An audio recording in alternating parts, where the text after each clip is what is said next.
What's goody?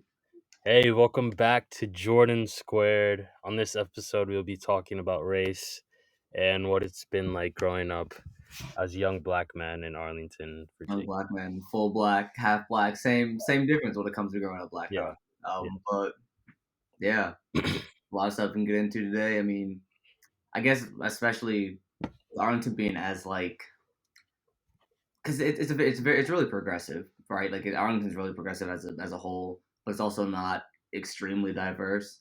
And I think we've been lucky being able to go to the most diverse high school in Arlington. I mean, because we've gotten a mix of not only black and white, but Asian, Hispanic, whatever else you want Mhm. to throw in the mix. But so that's definitely helped broaden our like kind of sense of culture and like understanding of other people. So I think that that's definitely played a big factor. I mean, if we went to Yorktown, we would be complete oddballs. Like we would look like We really would. we would literally be a statistic at Yorktown. Like Yeah. that's kind of the difference between like two high schools that are within like a mile and a half of each other in Arlington, and that's Mhm. I mean, it's kind of crazy to think about, but It it's just really is. kind of how it's set up. And I think like I wanted to say this before, but like starting from the very beginning, like even our experiences in like elementary school and Mhm. middle school, how do you think I'd like to hear your perspective on that and how like you were affected in elementary and middle school and like now to high All right, school. all right. So okay, so elementary school. I live right across the street from the elementary school that I went to. I went to Barcroft. Mhm. And it's a year-round school, so like we were on a completely different schedule than you guys were. So we had like a 5 week summer rather than a 10 week summer. But then we had four Yeah. weeks off for fall break, 4 weeks off for winter break, and 4 weeks off for spring break. So we had like a different kind of. So we had longer breaks, but we also had a shorter summer. So it was kind of Wow. annoying, but at the same time, it was like whatever. But I was never on the same schedule as you guys, so like Yeah. it was whatever. That's interesting. I didn't know But that. it's a pretty. I mean, it's really diverse. I live in South Arlington, like right across the border. So like 50 is the defining border, and I'm right across 50. Hmm. So when people think of South Arlington, that's typically when you think of more or less wealthy, more kind of diverse Yeah. kind of people, and that's kind of the people that I went to school with. Yeah. But people that I was really close friends with were, let's see, two of them were white, they were twins, Ethan and Ryan, the Strowers, and then two were Asian, Jack Nickerson and Ben Cassatt. So like and then I was the black kid. We were a group of five, like that was our little group in elementary school. Yep. Um, and I mean it was pretty diverse. There wasn't issues with race or anything like that. Nobody ever felt like they were left out. My mom tells me this story, um, and I'm pretty sure it's true because she keeps telling it. But I came home because my parents raised me like to not see race. Like they didn't like push it on me, I guess. Yeah. So they let me figure it out as my own because my dad's black and my mom's white.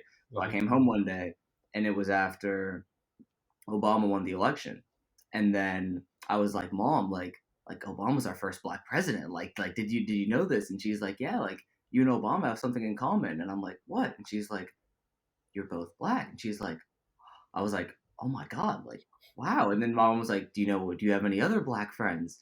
And I was like, Jackson. And I started like listing off like different friends I went to my elementary school, but like I just didn't like I don't know if I didn't put it together at that point or something Yeah. like that, but it's never clicked and it never like played a factor in how I talk to people and how I approach people. And that's something that I'm grateful for growing up, especially at that young age, because that's like a foundation going forward. Yeah. And Yeah. then going into middle school is funny because middle school is like the ideal the way like the lunchroom worked. It's like the ideal like high school. Have you seen Mean Girls, right? Yeah. When they go around and they like do the diagram of the lunch and like where people sit and stuff like that's exactly what it was. Like you had the quote unquote ghetto black kids, and then you had the Asian kids, and then you had the nerds at one table, then you had the white kids at one table, and you had the weird white kids at one, like whatever else you want to call it, blah blah, blah like that. Yeah. Um, and then coming from Barcroft, I stayed with the twins and Jack Nickerson, and they had more white friends, so I stayed and I sat with them. But then I would play on the basketball team, so like, and the whole basketball team was black. So like, I was in with the black kids, and I was also in with the white kids, and being mixed, I can flip the switch really quickly from being, "Hello, how you doing? Nice to meet you," to like, "What's good? How y'all?" Like just the nice switch, being able to keep it nice. Yeah. But Yeah. and that's something you learn over time, and that's something you definitely develop. And I know you've definitely done the same thing with Yeah. different groups of Sure. people. I mean, because you don't act. It's like the way you act different around your parents and your friends. Like it's just kind of a different Yeah, mindset and a different switch. it is. And I think also like it's subconscious on a certain level as well. Like Hmm. sometimes you don't even like realize you're doing Yeah. it, you know? Hmm. It just happens. Yeah. Like if I wanted to talk to like this group of like tough black kids or whatever you want to call it, like a group of kids that go to Wakefield because like the Wakefield basketball team, for Yeah. example, I'm going to talk to them completely different than I'm talking to the Yorktown basketball team. Like Yeah. that's just how it works. Yeah. And it's not because like we have different experiences, like not like I had a different experience with them and them. It's just like it flips in your mind that you kind of have to make that switch for yourself to fit in. I guess. I mean, Yeah. to put it, that sounds kind of bad, but like to put it, that's No, probably but I put it. think it's good to like just say it out front, just Mhm.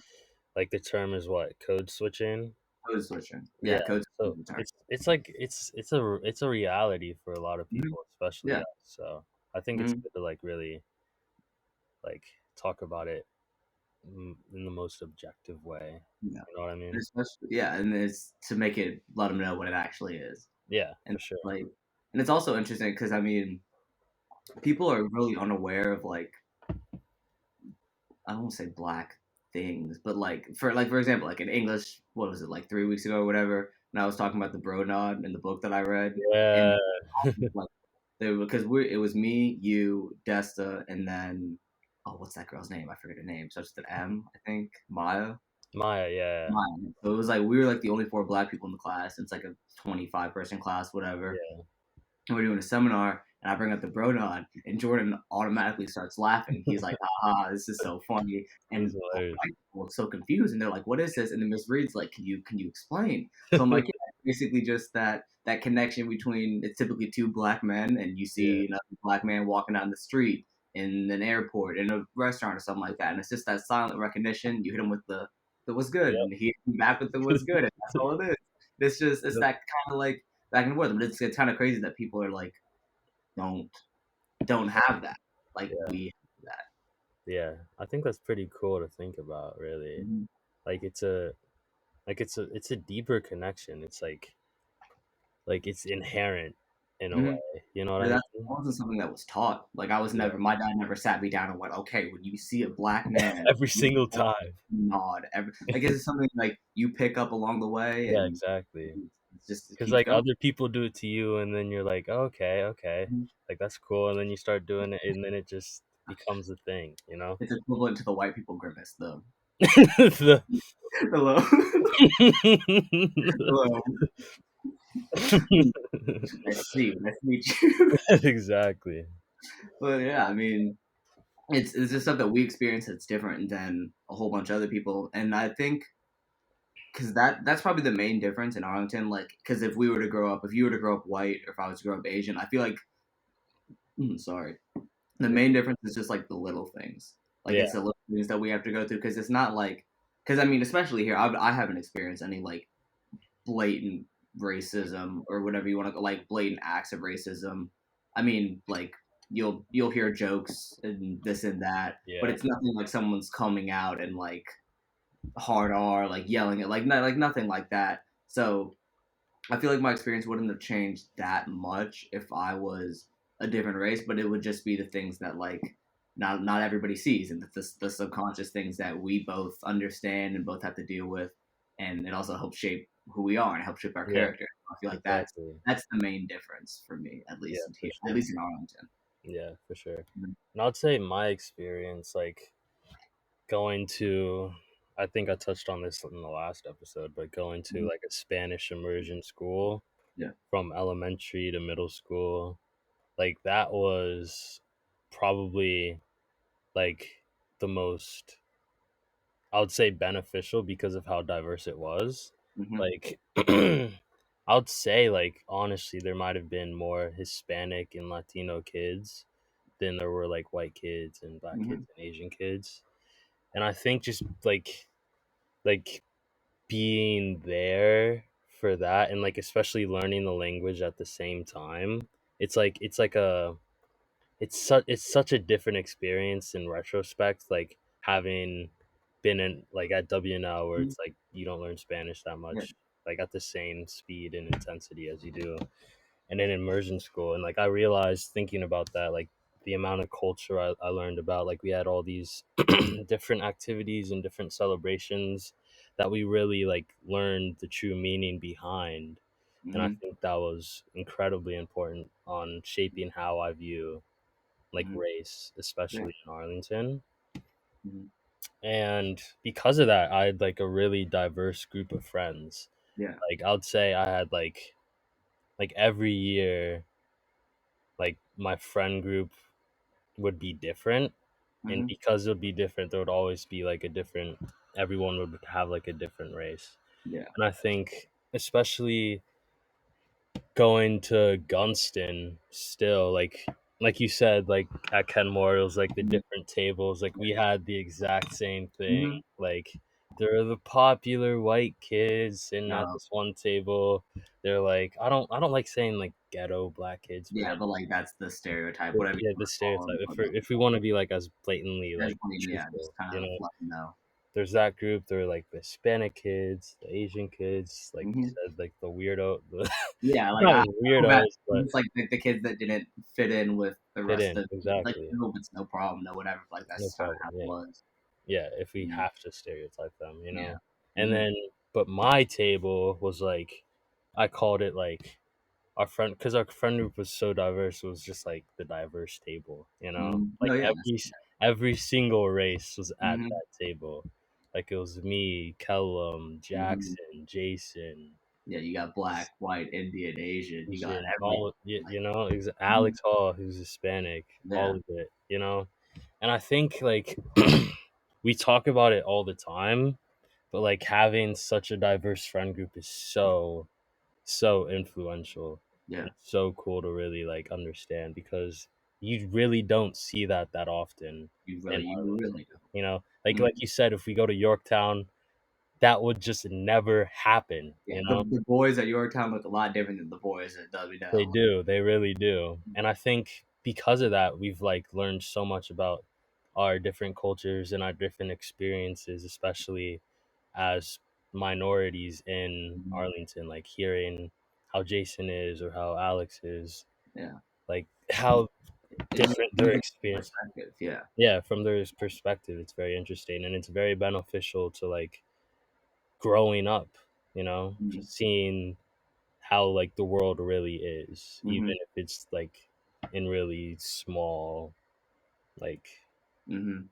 circumstances, Yeah, you know what I'm saying? and that's the one thing because I mean, like you said it earlier, like the guys at Yorktown, they're not diverse, and it's not only Yorktown. I mean, like Wakefield, the Yeah. guys that we know at Wakefield, it's Guillermo who's Hispanic, but he's the most to be played. He's the most white passing Hispanic person I've ever met. Um, love the man, and then like Leo Goko and Ben Cassat, and they're all pretty like white passing Asian people, and then you just have the white people. Like they don't have a lot of black friends. They also don't have a lot of diversity. So we're one of the main groups, at least in our grade that I know of, that have that's like mix of culture, and that really is what makes it special in sort of way, which is really Yeah. nice to think about. I have a question. Do you think because of WNL and because of like our middle school and elementary Hmm. school experiences, do you think that is why our friend group is so diverse? I think it definitely plays a factor because W now, like if people who don't know who are Hmm. listening, I don't know who's going to be listening to us, but the way Arlington's set up is you have North Arlington and South Arlington, and North Arlington is the richer, more wealthy, typically white people, bigger houses, nicer stuff, whatever. South Hmm. Arlington is more like condos, community homes, more diverse, Hmm. typically less wealth, and then you have the middle, and up north is where Yorktown is, and south is where Wakefield is, and then we've got WNL right in the middle. So Right. we basically get like a mix from the north, a mix from the south, just based off of where you live. Yeah. Um, so definitely, just like right off the bat, we definitely had more opportunities to meet people of different races and different um, what's the word we learned it in sports marketing, like based on your location. Like demographics or Yeah, demographics and yeah. yeah, geographics and stuff like that. Because we Yeah. had people from up north, people from south, people coming in who transferred in from. We're also an IB school, so Yeah. people can transfer from anywhere if they get into the IB program. Because I'm an Exactly. IB transfer too, so otherwise I would be at Wakefield. But I transferred into WNL, and that I add diversity to WNL in that way, just like Yeah. other people do when they come in. So I Exactly. feel like we definitely had an advantage from the start going in, and Mhm. like when because yeah, because I mean, you already had a diverse friend group in middle school, and I kind of did, but then when I came in and I met y'all, like it was just I saw people who kind of looked like me and acted like me and got along, and kind of Yeah. it's kind of how it went from there. So I Yeah. mean, it definitely did play a factor, I'd say. For sure. I would have to agree with you 100%. And I have another question, Mm, which I've been thinking about is how do you think sports and specifically basketball yep, yep. shaped like our experiences, especially with race? Okay, so going back to middle school. I mean, I touched on it earlier, but like whole basketball team except for like two or three kids, it's all black kids, and Yeah. they're all my friends. I play basketball with them, travel, AAU, school, whatever, and that's like my sports community, my basketball community. It's a lot more diverse. It's a lot less.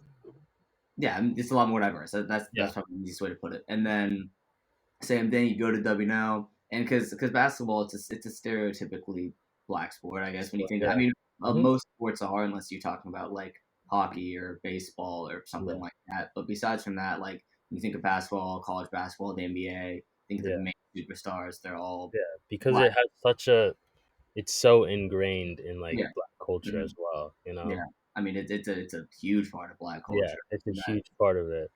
Hmm.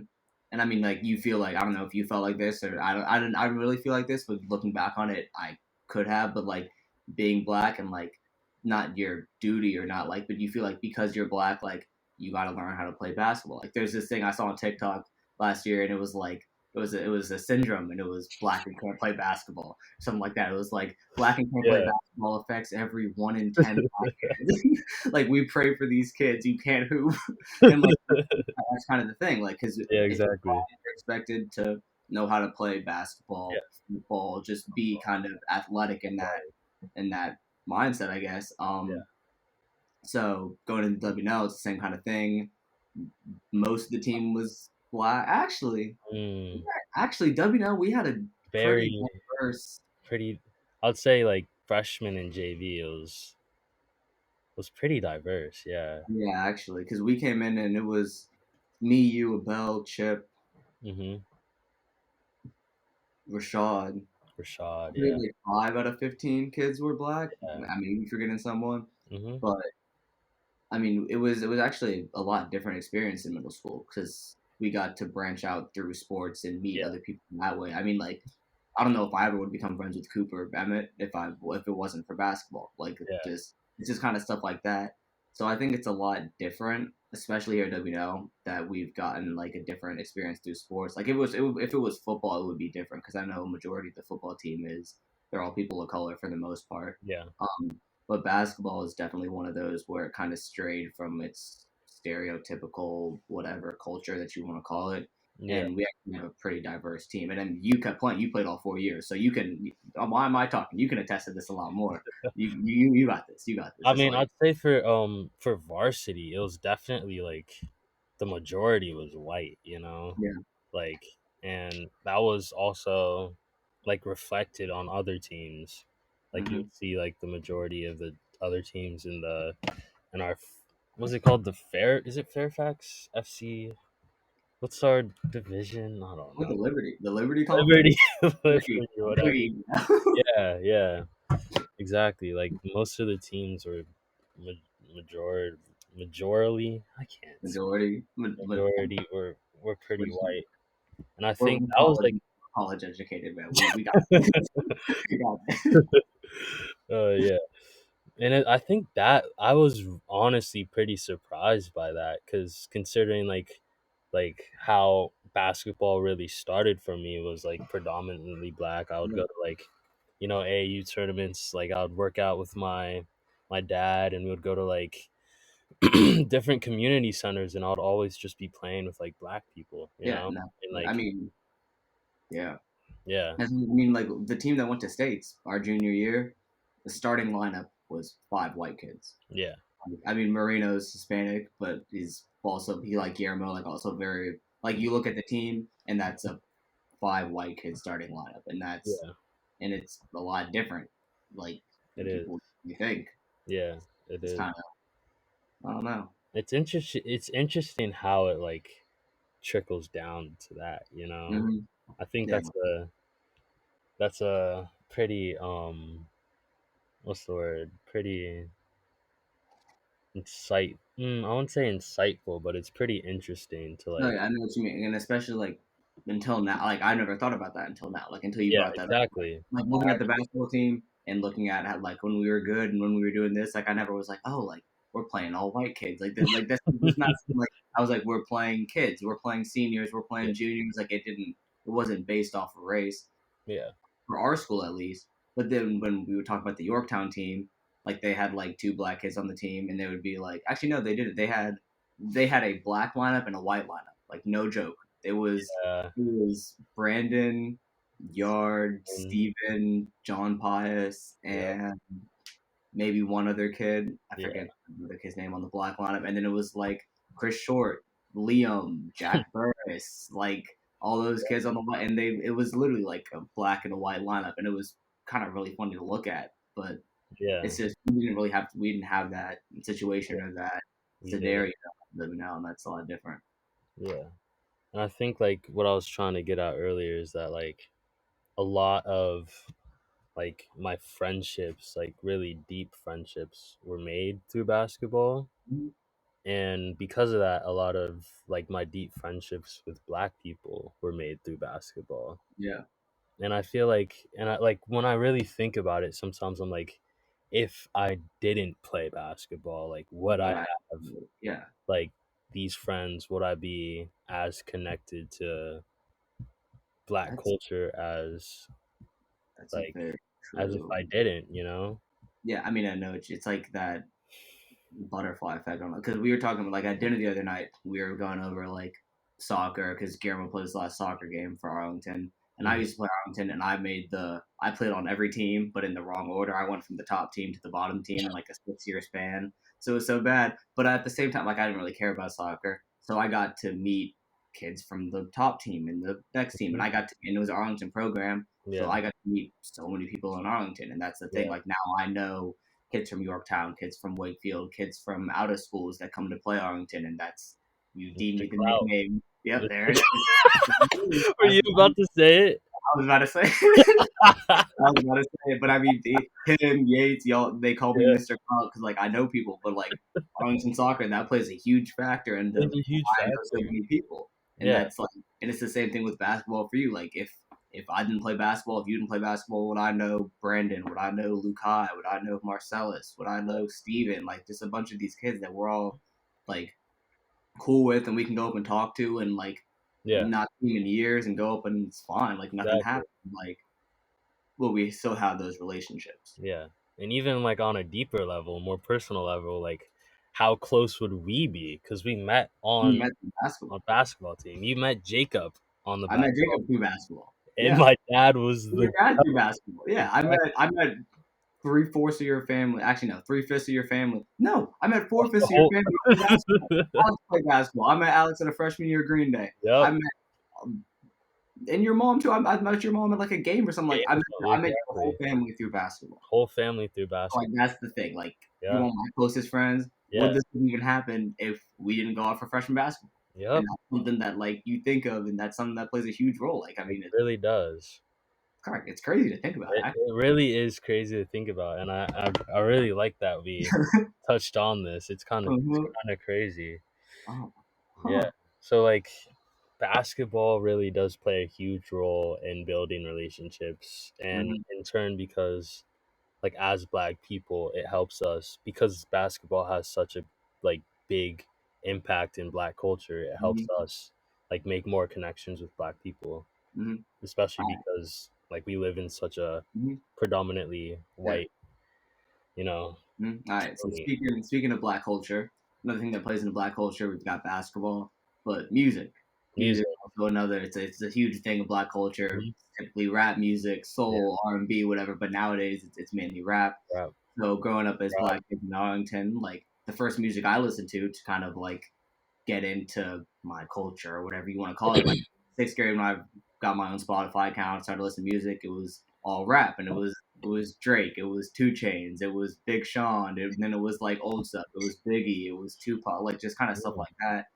And then going through high school and meeting new people, it's shifted my music taste.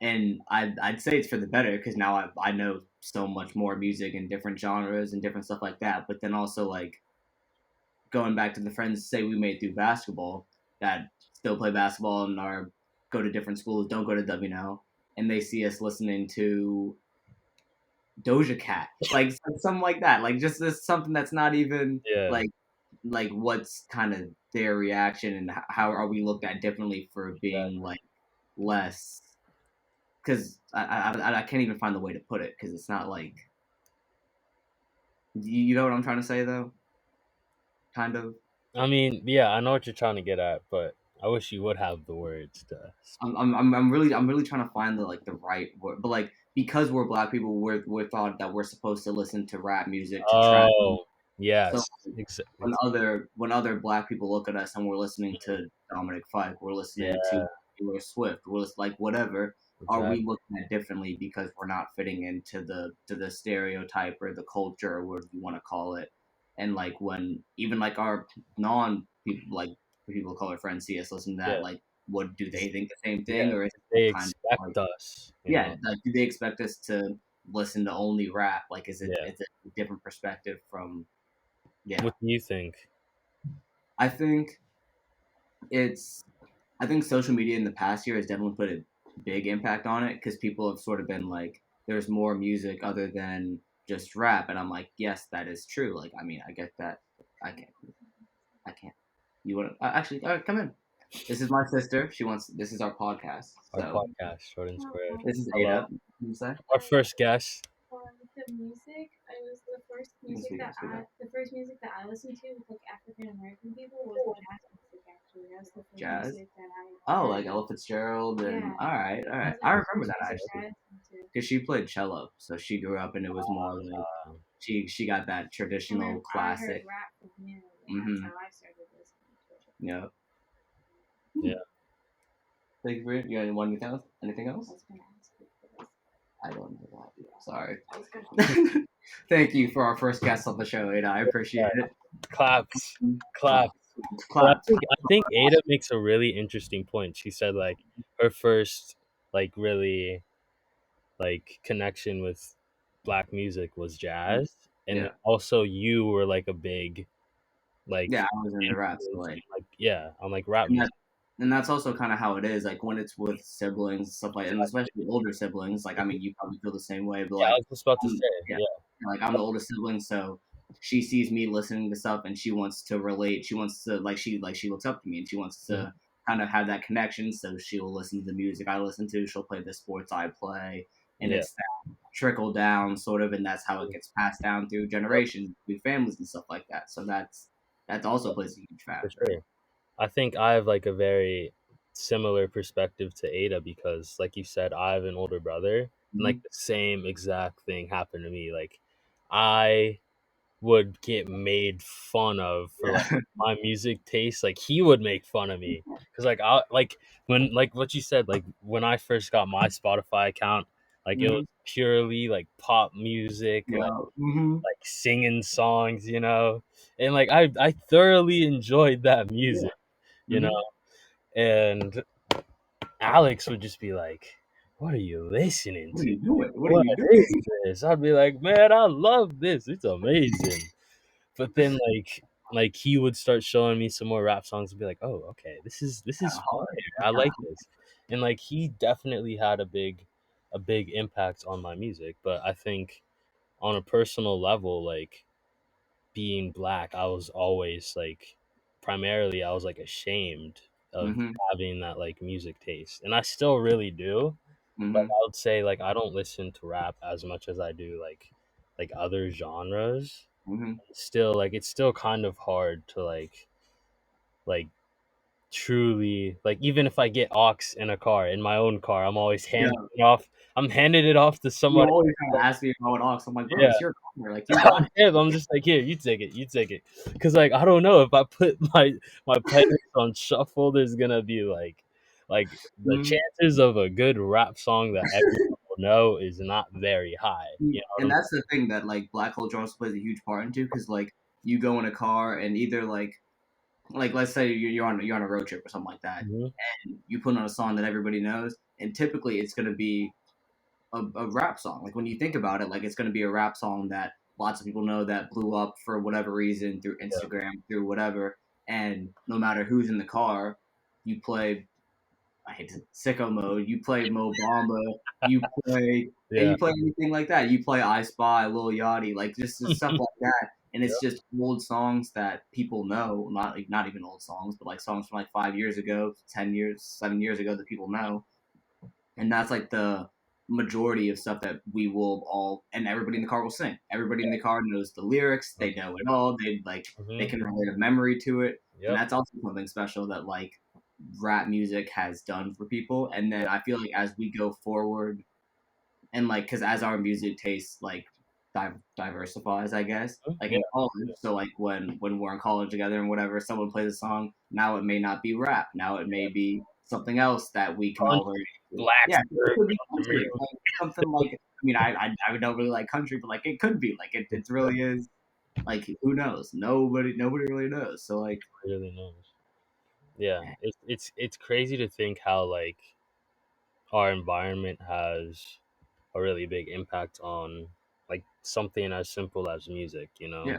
Hmm. and like how race can like affect that to like such a high degree. Yeah, and it's all subconscious for the most part, because like when Yeah, you, I'm never thinking about it when I'm listening to music, and I doubt you are either. Like you're like, oh, I gotta fit into my black roots when I'm listening to this song. Like it's yeah, just kind of like, you get to do what mhm, feels right for you and yeah, without judgment. And we also have like really open friends, so yeah, like I mean, if you're listening to like just a horrible song in general, like they're not gonna care. They're gonna be like, oh, like, what's this? Like, oh, I'll listen to it, something like that. Like it's not like you're gonna be yeah, judged.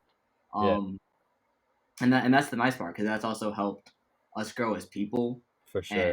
as friends and as whatever else you want to call it. But it's given us the opportunity to kind of expand from the initial stereotype or like one lane that like Yep. black people are kind of go into. It's basketball, rap, drugs, gangs. Like I mean, Yeah, like fits us from this, and now we get to branch out to yeah. other music, other. I mean, I play lacrosse.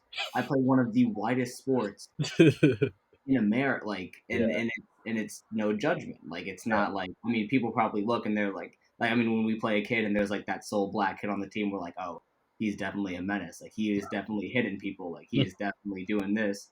But Yeah, it's not like he's out of place or something like that. Like it's just kind of, and growing up in Arlington, that's probably why we have that point of view.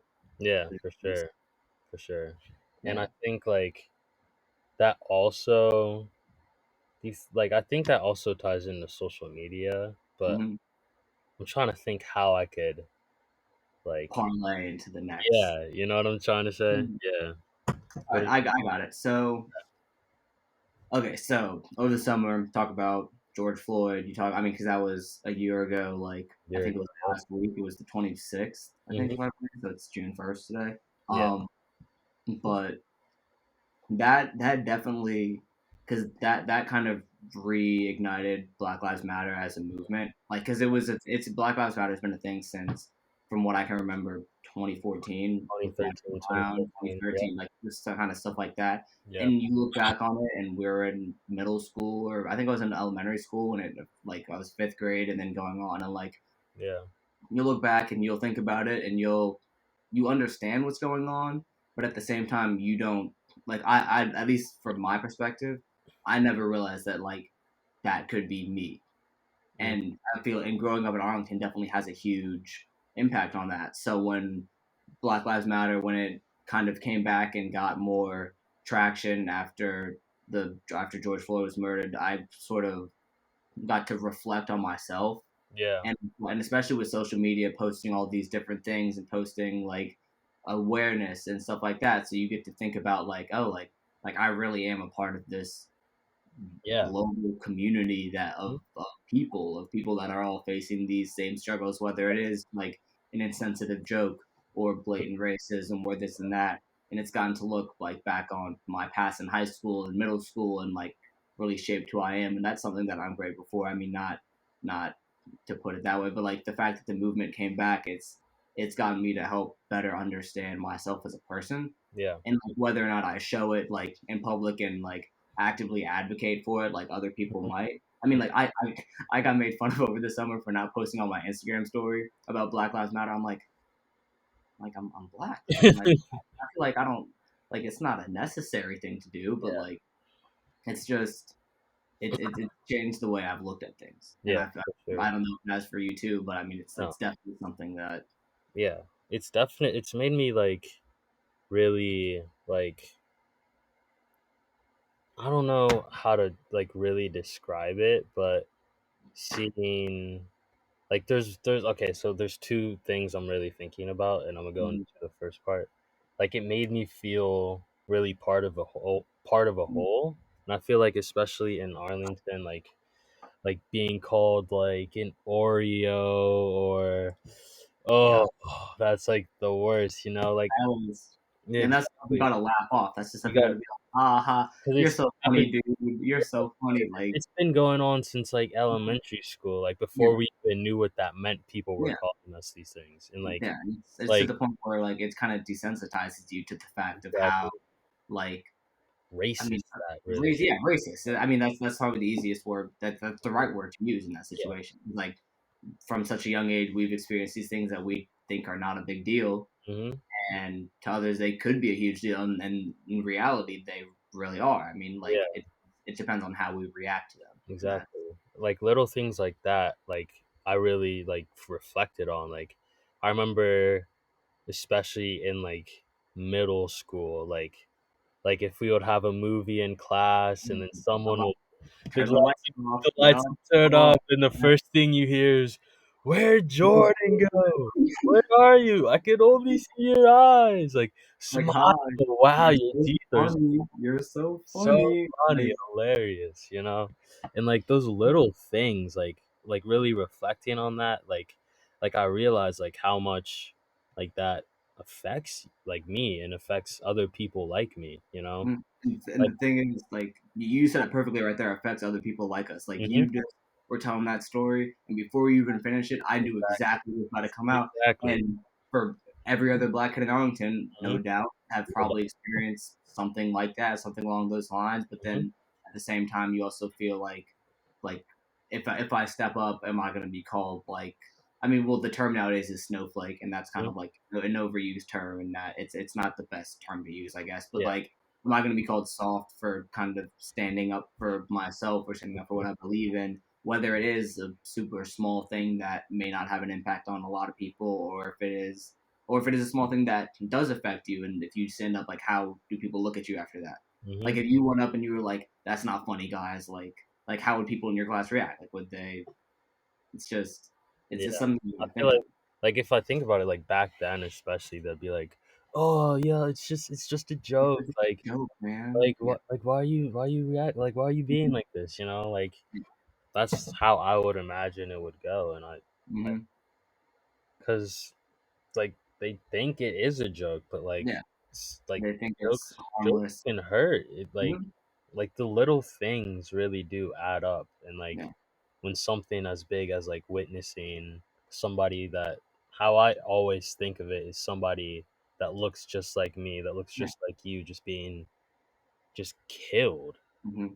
on There is a video like a video, that was spread around social media. like A full like a whole I, video. I never could have imagined something like Hmm. that would happen. Of Exactly. someone they like I mean murdered. There's Murder. no there's you can now officially say that now that it's been Yeah. officially proven. But I mean like middle school. Never thought that would have happened. Never would have Never. thought that happened. And at the same time, it also was. I mean, the Freddie Gray video was around at that time, like a whole bunch of other stuff. I think Yeah, Philando Castile was out around that time too, because there's that video. But yeah, like, it's just a whole bunch of I don't even know the way to put it, but it's yeah, just exactly. something that's kind of unfathomable to think about. It really is. And and then when you actually sit down and you do think about it, you're like wow, like this really like this is the world that we're living in at this point. Yeah, And then you kind of have to go from there and yeah. use your actions And it, off of that. and it hurts because like you see it happen, and then you start to think, well, if this can happen to them for like trivial things, then like it can happen to me. And like Hmm. I think that thought is, like I said before, like there's one thing I want to talk about, and then the other thing, like just constantly seeing like people that look like us just be like brutalized. It's in a way, it's just like it's demoralizing, you It know? takes a toll on you. I It mean, takes a yeah. toll, it really does. Because I remember specifically in like to like really like stay on top of everything that was happening last summer. Like I downloaded Twitter, and Hmm. like I'd never had Twitter before, and I was just like, it was just Twitter's where like everything's on Twitter. everything. Like you just see so much, and I was just like, at a certain point, I was just like desensitized to it. I was just like, Hmm. this is like just seeing somebody just get murdered on film is just Like, oh, normal. that this it's normal now, and that's Normal. the thing that's horrible. And I mean, especially for us growing up in Arlington, and not that like because like I'm friends with a lot of the policemen here in Arlington, like family friends or know them through school or whatever, and like you never think that something like this can happen to us Yeah, where we live. But I think it was 2 months ago there was a black kid, unarmed black kid in Alexandria, who was shot by police, and it was barely covered on the news, and I heard about it because one of my black friends told me, like one of the kids at Wakefield told me about it, but I was like, I had no idea, and now I mean Alexandria is like. I'm just Alexandria, learning about this right now. I had yeah, no idea. yeah, like Alexandria is like it's 4 miles south of here, maybe max. Like Max. it's right there, and the fact that you think because like you hear about all these things, and you Mhm. Baltimore, Minneapolis, like whatever, you think it's so far away, and Far it away. may not impact you in that moment, but it could be anyone, anywhere. It could be me, you, today, tomorrow, in a Yeah, year from now. Like you really never know, and that's kind of the scary part about it. it 'Cause really is. Yeah, life can change like that. just like It's like a car accident on it, like Mhm. in that, yeah. In like a blink of an eye. Yeah, Hmm. it's crazy. It's really crazy to think about. And like that's how like social media just has like really changed my perspective on like what it means to be a black man in America, you know, and especially like a black man in a predominantly white county or city. Yeah. Like there's 'Cause things that yeah, there's things that I now pay attention to that I wouldn't have earlier, you know. with the click of a button, you can see something that you may not have experienced, but now it's something that kind of lives subconsciously in your mind, and you're like, oh, like this happened to him, this could happen to me now, or just Hmm. kind of something that you're always sort of thinking about. And after a while, it's just kind of like you've kind of had enough. I mean, Yeah, it's I don't know, it's yeah. and it's not. I mean, like for at us at dinner, like especially when a lot of this was like have like especially in summer, like we were talking about it, and we have my family. It's three mixed kids, so it's me and my sisters. My dad's black, my mom's white, so we would have like a lot of different perspectives on it: male, female, black, mixed, white, like whatever. We were able to sit down and kind of have these conversations, and not that the perspectives were too different, but it was kind of nice to talk about it Mhm. and being able to have that kind of open dialogue, like with people that you trust and that like you kind of have that connection with, just like we're doing now, like stuff that we're able to kind of open up about, Yeah, and that was definitely really helpful, at least for me, yeah, kind of being able to get out because like not that I felt like I couldn't talk to my friends about it, but it's not like I was going to go up and start a whole yeah. hour-long conversation on Black Lives Matter, on why Mhm. this matters, on why our president was doing this at the time, like something like that. Yeah, But I was able to kind of sit down and express how I was feeling, and that helped a lot because I got a lot off my chest and got a lot off my dad and my mom and my sister's chest. I mean, like Yeah. my sister's, it's a freshman in high school and a seventh grader. Like they shouldn't have to be Yeah. knowing about this and understanding, but they do, and they They know do. facts and statistics, and they've seen videos, and Mhm. I mean that's the thing, like, because we being older and being like, I mean, like when did you get a phone or a device or Say something? like seventh grade. Yeah, so same with I got like actually started getting into social media like seventh, eighth grade or something like that. Yeah. But for them, they started so much younger. Like my sister had one of them had an iPad in like second grade or third grade or something like that, and all you need is Safari or YouTube, and you've got you click anything and you can access damn near anything in the world, and that's Yep. just kind of different. Like it's it shows the difference because it's not a generational thing because we're in the same generation, but because of technology, there's going to be that generational gap from where people get desensitized to things at a younger age, Mhm. and then when they grow up, that could affect them in a completely different way than it affected us. Like Yeah. it's Exactly. mhm, it's, uh, it's, Crazy stuff, man. it's crazy. All right, we can go one more thing. So bring it back to social media, and with all this stuff that's going on now, and how social media is a huge factor in a lot of. I mean, I hate to call race a political issue, but it is nowadays. So a lot of political issues nowadays, whether it is race or whether it's actual politics or whatever, there's this phrase going around, and it's this thing for about the past year now, I'd say, and it's cancel culture, Mm. and it's basically, for those who don't know, which is probably not a lot of people because a lot of people probably know what cancel culture is, Yeah. but it's something that you could have done almost at any point in your life, Yeah. um, and then if people disagree with it or find it harmful or disturbing to them or something like that, then a collective group of people come together to bash that person That's and take the away their whatever power they have at that time or whatever. Like let's platform. say yeah, whatever platform you had, like let's say you did something stupid as a freshman in high school, it's just something, you trespass on a pool, something like it doesn't have to be deep or whatever, and Mhm. then you go up and let's say 10 years from now you're running for governor, Mhm. and this video surfaces of you trespassing in a pool, people could be like, oh, he's not fit to do this and he's not fit to do that. So there's that side of things where like you want to have the change factor, like where time should heal all wounds.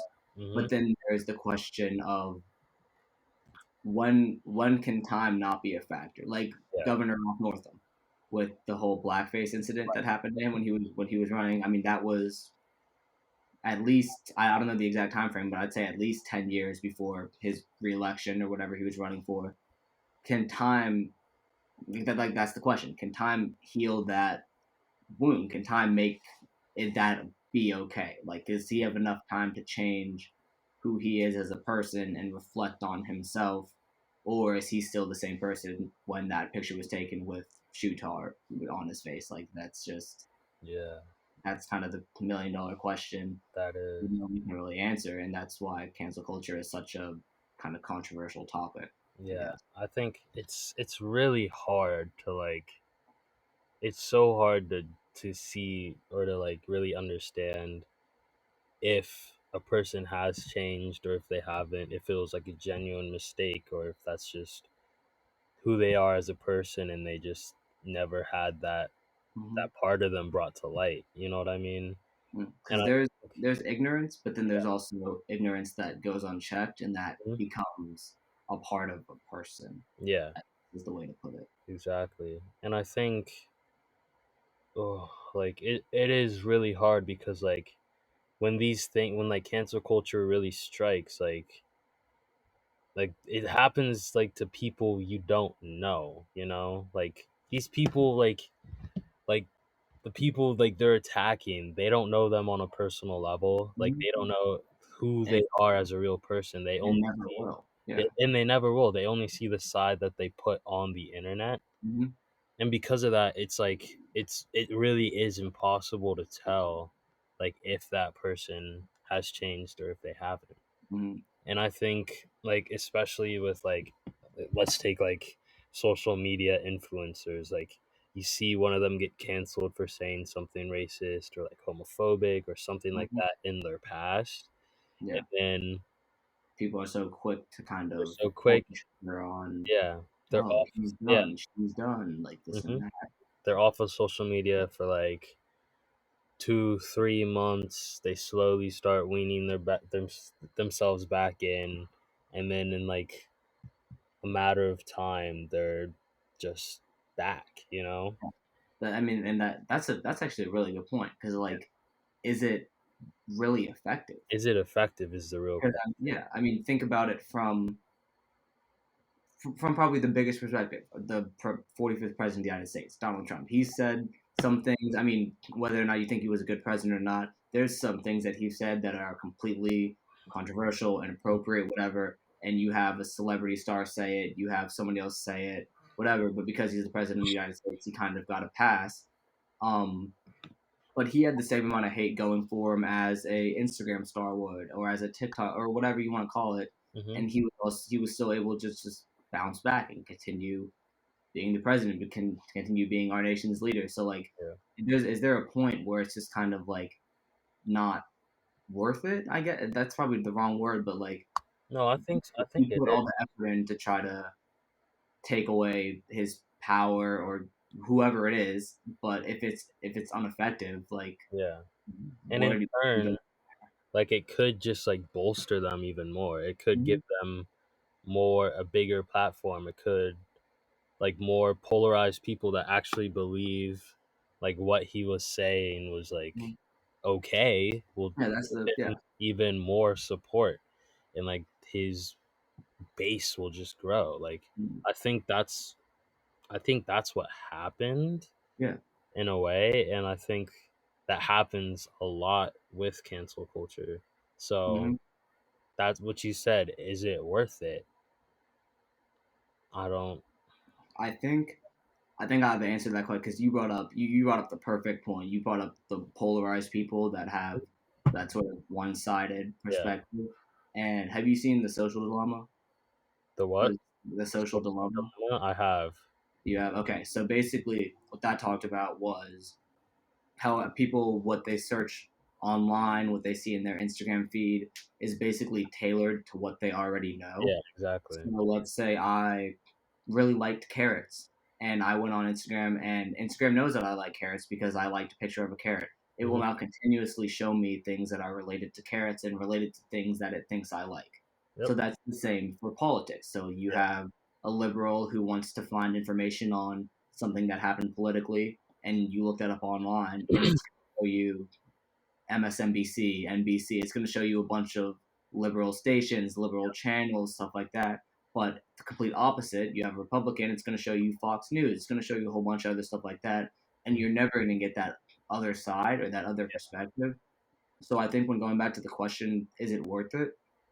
I don't, in the long run, I really don't know if it is because at that point, you're not going to be able to change that many people's opinions if what they're seeing on their own devices and what they prove to be true or what they think to be true, if they can't even kind of understand or comprehend like what's going on there, then a random person on the internet saying this, and that about something that they care about, there's no way that that's going to change it because if they look up and be like, oh, that's not true, and they'll look up and they'll find a fact that completely corroborates whatever shows up, and that could be true, that could be not. And same thing for the other side. Like you Yep. really don't know because you're only being showed one side of One the side. story, Yep. and that's what causes the biggest issue in my opinion. Because Yeah. like if everything was biased and everybody got the same news source and the same this and the same that, then sure, maybe then it's fact and fiction, fact Yeah. and fantasy, fact and whatever else you want to call it. But Exactly. now there's two different sides to fact. There's two different facts, and nobody really knows which one could be true unless you were actually there or Yeah. witnessed the incident. Mhm. Because as soon as it goes on the internet, social media, it gets twisted right away, and Yeah. then you have no idea what the truth is. And I So think yeah, I really liked what you're saying right now, and I think like especially with COVID, like this past year, like all we were like especially during quarantine, we were just in our homes on the only access was the internet. We couldn't talk to real people, we couldn't have real conversations. And I think that aspect of it, just being like confined to this one source and confined to just the things we hear, see, and believe on the internet, and Mhm. like you said, the bubble of, like, if you're a liberal, you look up a liberal article, you get a liberal news station, and you just Mhm. become more and more engrossed in that one side.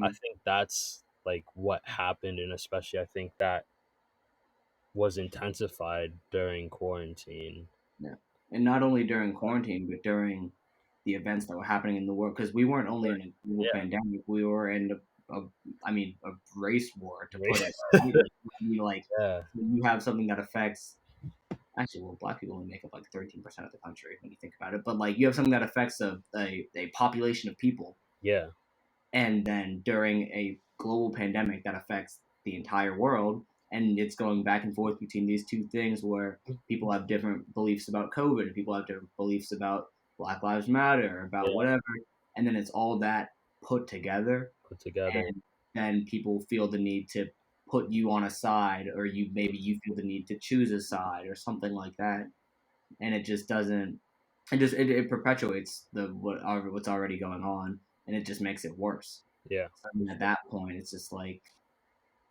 I mean, what are you gonna do? Like, you're already that deep yeah, in the rabbit hole. You're already like, it's not like you can just kind of pull out and be like, you know what, I'm just not gonna get involved, or I'm just not gonna, I'm gonna stay out of yeah, whatever's going on, because you can't really. I mean, it's everywhere you turn. It's every other Instagram post you see. It's every other Twitter article you read. It's you just kind of can't get away from it. So there's a point where it's like what am I supposed to do from here? Like, do I become an activist or speak my voice out, or do I just kind of sit back and let whatever happens happen? Like, I don't know. It's really yeah. interesting to think about. It is. It's interesting, and it's a really hard topic, and Hmm. yeah, I agree with you 100%. Hmm. 100%.